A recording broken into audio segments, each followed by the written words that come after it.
Arachnophobia from 1990 should be a comedy to display the collective talents of Jeff Daniels and John Goodman, but it drew adverse effects from people suffering from real arachnophobia.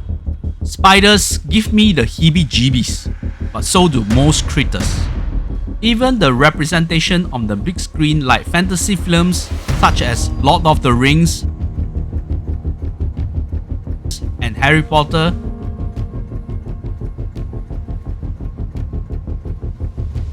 and even in games like Warcraft 3 would make my skin crawl.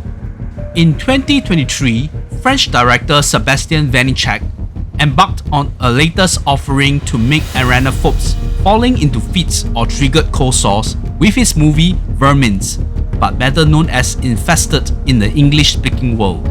When horror content streaming platform Shudder acquired the rights to broadcast the movie in 2024, it brought Infested into prominence and gave us an unique creature feature and trapped horror to savor upon.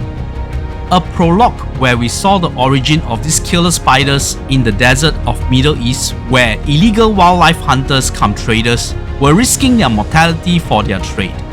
We then were transposed to a sketchy store in Paris suburb manned by a Middle Eastern migrant, and we first acquainted with our protagonist Caleb, played by Theo Christie, a banlieue resident who make do with selling sneakers to other residents within his neighborhood. Caleb had a knack for maintaining his terrariums, which personally I would frown upon like his sister Manon, but it seems like the incessantly rabid nature of such a hobby, I could roughly understood Caleb's infatuation to bring what he thought would be a normal huntsman spider into his collection. My favorite part of the movie has to be the signature apartment building with the big circular facade. The makeup of the residents there were blatantly migrants heavy, which led to tension with some of the true blue French people residing in the same neighborhood. Nonetheless, there was a strong bond among the people in the building, and the fostering of close relationship was evident in their frequent parties, where the young people might seem to be flagrant yet seems respectful to the elders. I really was more interested in the ecosystem of this neighborhood, from the Chinese janitor to the big angry African Tomani who was on Caleb's case for his Air Jordans, as well as a xenophobe in Giles. Director Vannichek and co-writer Florent Bernard then laid the tracks of how the infestation would be triggered and spread like wildfire. There would be no arachnic expert like in big Hollywood productions generally would include, just the cast of characters slowly realizing the magnitude of the spread of the vermin. They would also use their mode of survival, like how they were on the fringe of the French society, generally not given any privileges or help of any form.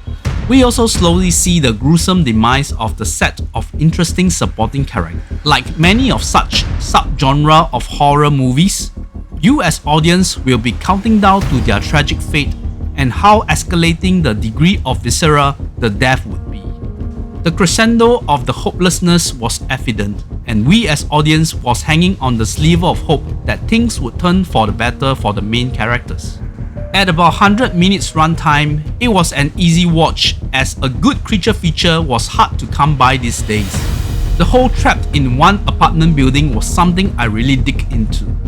Director Vannichek found inspiration from growing up in a banlieue, like Caleb and his friends, and he ingeniously used a horror flick for commentary on xenophobia and discrimination he had encountered or witnessed. As I was doing this review, a far-right political movement is gaining ground in France, and people like Caleb Tomani and Mrs. Zhao the janitor would find dealing with spiders to be a breeze as compared to what to expect from a French society moving forward.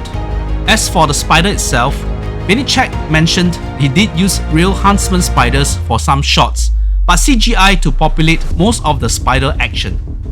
Although the CGI was not top brass, the sense of dread was still apparent, and just a few real-life 8-legged critters would be enough to scare me and many audience alike, I'm sure. I'm going to award Infested a solid 8 out of 10, and such a novel European horror feature was a gem unearthed. Wait a minute, There was another spider horror feature, you say? When I reviewed Late Night with the Devil, I mentioned that the proliferation of Australian horror movies setting in all parts of the globe instead of down under. In 2024's Stink, similarly a creature feature, an Australian production set the story in a snow-capped wintry New York apartment with an almost all Aussie cast speaking with their best American accent, with the exception of comedian Jermaine Fowler as Frank the Exterminator, who was an American of course. Director Keir Roach Turner, yes, his name is Roach, doing a movie about Killer Spider, used a sort of non-linear way of storytelling. However, it was really more gimmicky and did not help with garnishing the final product. We also have a prologue on the origin of Spider, and this was extraterrestrial, and later you could see how Roach Turner would pay heavy homage to his favourite alien invasion movies. Like Infested, this was a trapped in one apartment building creature feature, and the weather condition as stated at the start of the movie made it logical for people to stay and die indoors. The alien spider came in the hands of a moody twin by the name of Charlotte and gave it a name Stink, which gave rise to the title of the movie. It did not stated anywhere if she was a fan of an English bassist turned singer who sang Roxanne, or a pro wrestler with a penchant for face paint and howling. Charlotte, whose name blatantly was based on the 1952 E.B. White's children's book, could meander through the air vents maze of the building, putting John McClane to shame, and she had been abrasive to her stepfather Ethan, a struggling comic book artist, and doubled up as the building's janitor for some income. The building itself was owned by Charlotte's grandma, who was suffering from dementia, and her grand aunt, who was an aged goth neo-Nazi.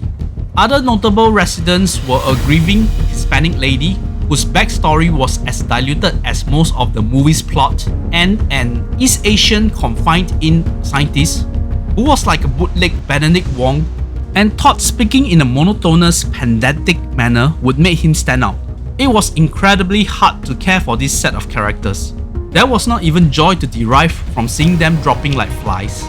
Putting babies or infants in grave danger do elicit a response from me. Paternal instinct kicked in and sirens were screaming when this happened on screen. This was a lackluster plot to begin with, but the final act was decent, as Roach Turner certainly drew inspirations from sci-fi movies like Alien and Star Wars A New Hope. Watching Stink, after the fun and exhilaration I had gotten from Infested, was always going to pale in comparison. Sadly, Stink has stunk me into a vegetative state and drew 5 out of 10 for its uninspiring presentation. Please like this video if you have enjoyed my double bill review. Do subscribe to Horror Heretics for more short-form horror movie reviews from KK, and check out earlier reviews of Abigail and The First Omen.